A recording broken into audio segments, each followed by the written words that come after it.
Penyebab sulit melupakan seseorang.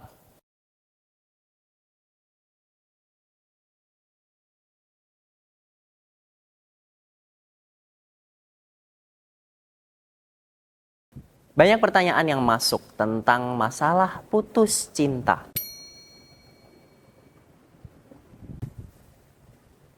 Saya coba ulik dari segi general dan spiritual. Dan harapannya, setelah tahu hal ini bisa meminimalisir emosi negatif yang timbul.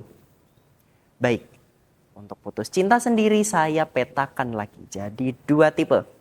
Ada yang putus secara baik-baik dan ada yang memang bermasalah. Lalu ada yang tanya, kira-kira saya masuk yang mana, Kang? Kalau putus secara baik-baik, sepengalaman saya terjadi karena 2 hal. Yang pertama, karena ingin menjadi pribadi yang lebih baik dan bertemu lagi dalam kondisi yang terbaik. Atau salah satu sudah pergi ke tempat yang lebih baik. Dalam tanda kutip, sudah dipanggil ke hadapan yang di atas. Dan untuk tipe ini biasanya perasaan emosionalnya masih merasa terikat.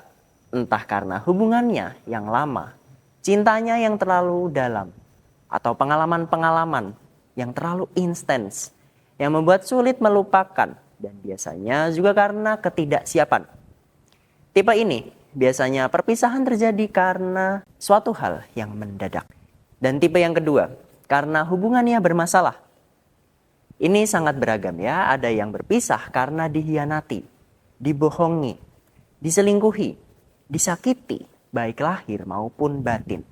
Dan untuk tipe ini, perasaan yang tertinggal adalah trauma. Proses pemulihan dari perasaan trauma ini bisa memakan waktu bertahun-tahun. Rasa trauma ini bisa merubah kebiasaan dan pola pikir ke depannya, membuatnya sulit untuk mempercayai orang baru atau membangun hubungan baru. Dan yang tidak kalah penting, yang membuat kita tidak mudah melupakan, karena menaruh harapan yang tidak realistis. Harapan ini kembali ke hubungan yang sudah berakhir atau berharap seseorang akan berubah dan kembali padanya dengan memohon. Perasaan semacam ini menghambat proses move on. Ini hanya membuat terjebak di masa lalu dan tidak bisa melanjutkan hidup kalau tidak bersamanya. Dari segi spiritual, ini saya gambarkan sebagai krisis identitas.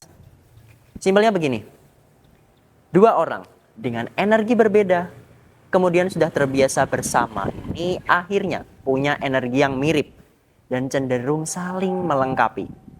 Dan ketika dihadapkan pada kondisi harus berjalan masing-masing, energi ini butuh penyesuaian lagi untuk menjadi satu energi yang utuh lagi. Butuh penanganan yang baik untuk melepas keterikatan dengan sisa-sisa energi dalam hubungan. Sisa energi ini yang tidak ditangani sifatnya akan merusak. Pengaruhnya membuat suka marah tanpa sebab, menangis tanpa sebab, lalu ada kesulitan tidur dan gangguan pencernaan.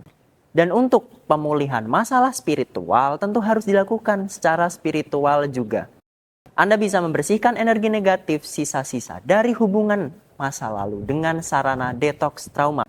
Sarana ini sudah ditransfer energi ilahi yang bisa membantu Anda untuk menyembuhkan trauma dan kemudian membantu Anda meraih kehidupan yang lebih bahagia. Untuk biaya pemaharan silahkan WA ke nomor di deskripsi ini.